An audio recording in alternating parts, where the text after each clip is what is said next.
Welcome to the AnthroArt podcast, a space of anthropological insight connected to real-life situations.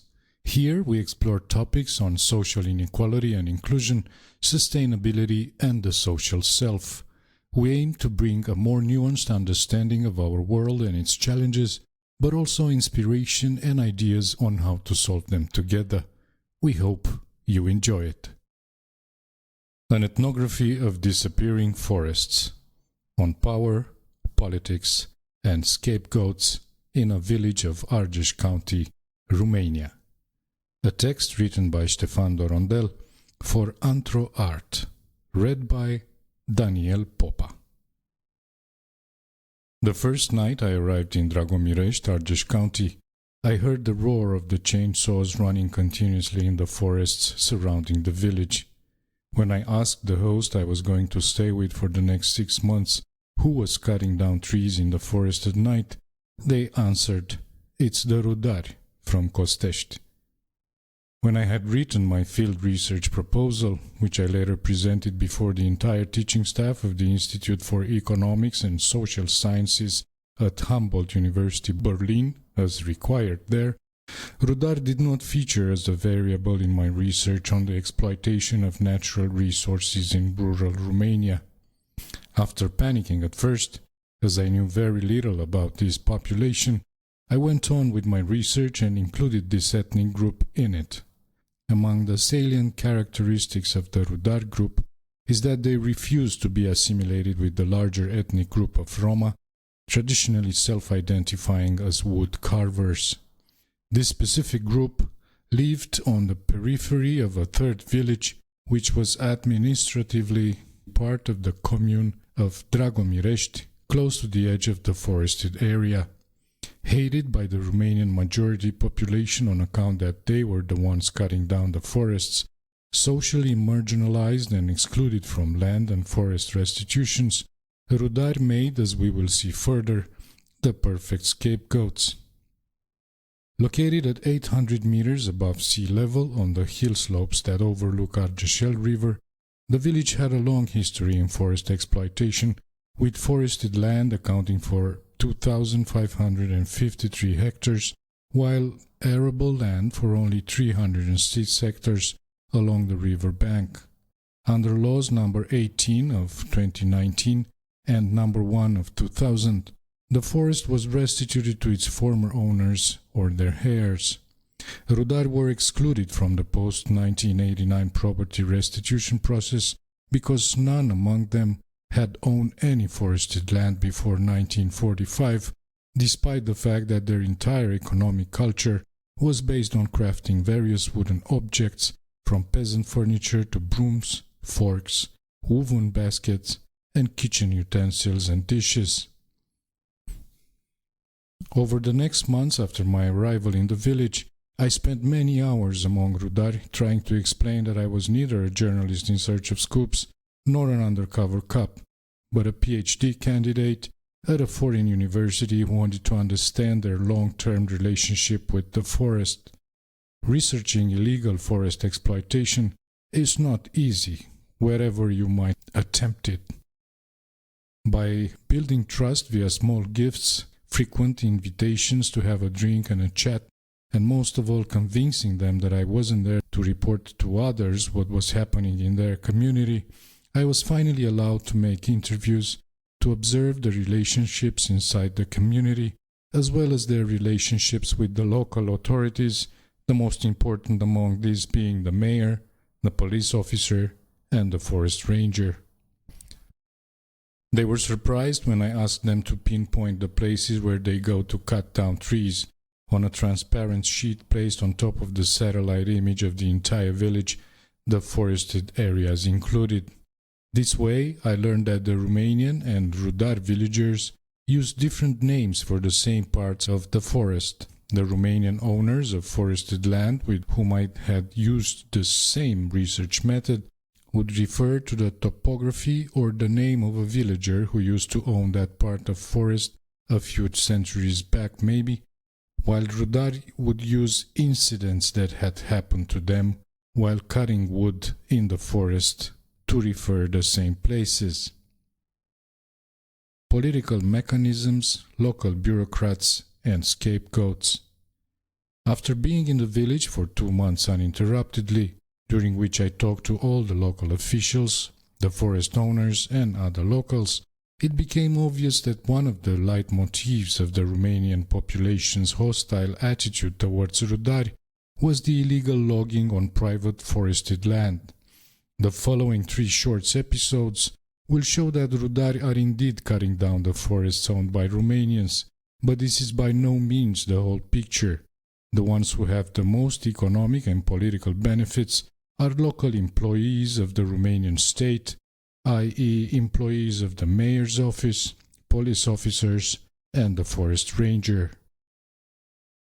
During my first month staying in the village, I developed trust-based relationships with 3 local police officers, 2 enthusiastic young men who had been assigned to the commune of Dragomirești fresh from the police academy, and the local chief of police, a battle-scarred police officer approaching retirement, who had previously worked in several other commune precincts. Given the number of official complaints, some by forested landowners living in Pitești or other counties, it was decided to make a raid of the forest during the night, when the chainsaws usually roared unabated. But when we reached the meeting place, together with police officers from Pitești, there was nothing for us to do. Whereas previously the sound of chainsaws had reached the village every night, on that particular one, the forest was as silent as a cemetery. With no logging activity going on in the forest, the raid was obviously devoid of its object. Talking about the police failed attempt with my host the next day, he told me that Rudari had most likely been warned by the older police officer not to go out to the forest that night. The second event occurred one morning around 4 a.m. when I heard my host's frantic voices in the kitchen. Preparing for the worst, I got out of bed and went into the kitchen. Already dressed, the man told me that he had just gotten a call from the cowherd warning him that Rudari were at it cutting down trees from his forest. Ion, the cowherd, had just passed them by as he took the cows uphill. My host and I agreed to go together to the forest and surprise these people. While I was getting dressed, he called the local police. When we reached the crime scene in the forest around 6 a.m., the site was one of 3 trunks cut down 1 meter above ground, a mess of branches everywhere, with the smell of resin still strong in the air. It was obvious that only minutes earlier there had been people there working to fell 7 or 8 trees. Some of the cut-down trunks were lying around as if the perpetrators had left the scene in a hurry. On our way back home, my host told me angrily that only the police officer could have let Rudari know that we were coming. Why do you suspect Rudari? Couldn't it have been a forestless Romanian from the village that couldn't afford firewood? I asked him skeptically. Only Rudari can drive their carts and horses up these steep hillsides and then down full of logs, was his laconic answer. As an urbanite, I had indeed been terrified by the idea that heavy carts, full to the brim with logs, could go up but especially come down these steep slopes, the ground sodden from the previous day and night's rain. Finally, the last episode centered on the accountant of the mayor's office, who would be elected mayor of Dragomirești before long.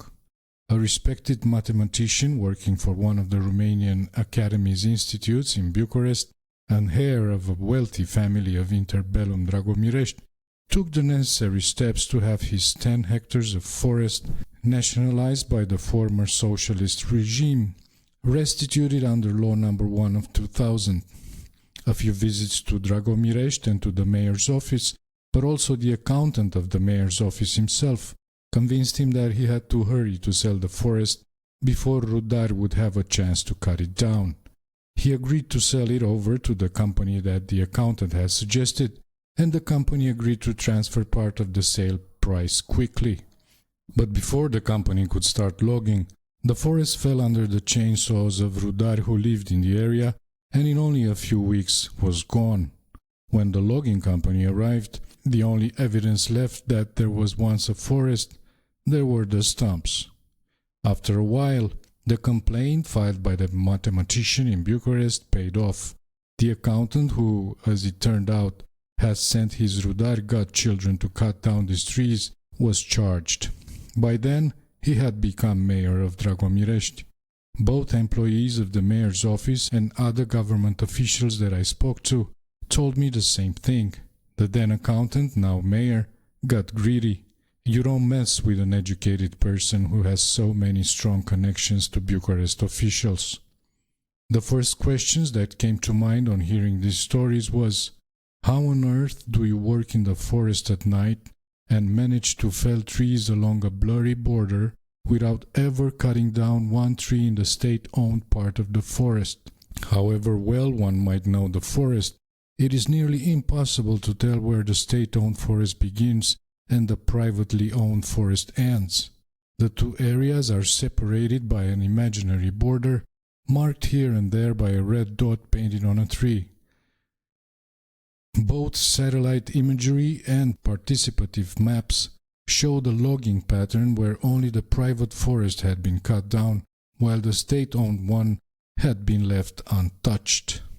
On the map drawn by the actors involved in the events, you can see clearly how the restituted private forested area that was illegally cleared is adjacent to the state-owned forest that was entirely spared.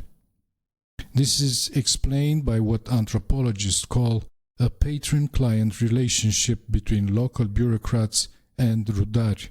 The patron is usually a person in a power position who protects her client in exchange for political, such as help with being re-elected, or economic services. The patron receives money and other benefits from her client. The client, here Rudari, is protected by local officials from police raids and receives information exactly where to cut so as not to cross into the state-owned area. Further, several villagers confirmed that the police car was seen heading a convoy of trucks transporting illegally logged wood to various sawmills or to brokers who then go on to sell it in Romania or even abroad. Without the protection of the police car, rich Rudari who own the trucks used to transport the logs and buy the wood off the poor Rudari who face all the risks working in the forests, accidents, being caught by the owners and beaten, etc., for petty sums, couldn't act with impunity. Sometimes the Rudari godchildren of the local forest ranger take up the role of ranger, guarding the state-owned forest against forays of Rudari from neighboring communes, thus providing protection to their godfather and patron. If the forestry inspection comes in and finds evidence of illegal logging, the forest ranger is accountable and must pay for the damages. The patron-client relationship can use the language of kinship, here the godfather-godchild relationship, to establish an unequal power relation between patron and client. In turn, the local patrons have their own patrons in higher political positions at regional or even national level. So the local patrons become clients who make sure that country-level politicians are elected, shamelessly campaigning for them and organizing for poor and old villagers of Rudari to be transported by bus to the polling stations on the day of the election. While it is forbidden for the secretary of the mayor's office and local police officers to be members of a political party, during both 2004 and 2008 elections, I saw how they actually campaigned, along with the other local bureaucrats, for the mayor in office. While the elections are national, the voters ultimately cast their ballot at the local level under the close scrutiny of bureaucrats who, although not politically engaged, have powerful mechanisms to punish all those under their control who might oppose them. In the absence of this type of protection, none of the people featured in this piece could get away without legal punishment. Conclusions. Unregulated and unsustainable exploitation of Romanian forests is not exclusively the work of international companies, as one might conclude from the latest news in Romanian mass media. There are many ways in which Romanians in power positions illegally lock the forests in close collaboration with the Romanian state, only to pass the blame on various groups as scapegoats. The case I presented here, and in much more detail in my book, Disrupted Landscapes, is but an example of poor populations, such as Rudari, who are consistently denied access to the local labor market, discriminated and disrespected, but who are instead used as scapegoats to enable a small number of people to get very rich. The houses of those involved in the scheme, some of them as big as 3 or 4 story high, with vast courtyards where expensive cars are parked, show just how lucrative this type of patron-client relationship is. Rudar loggers, on the other hand, live in shabby 1 or 2 room houses with cramped courtyards where they park 1 or 2 horses and their cart at most. On my first visit to the village, in April 2004, the hills surrounding it were covered in thick forests. On finishing my field research in November 2010, the muddy slopes held only the odd tree too young to be cut down. The moral? The disenfranchised and the forest are losing, while the powerful officials of the Romanian state are winning.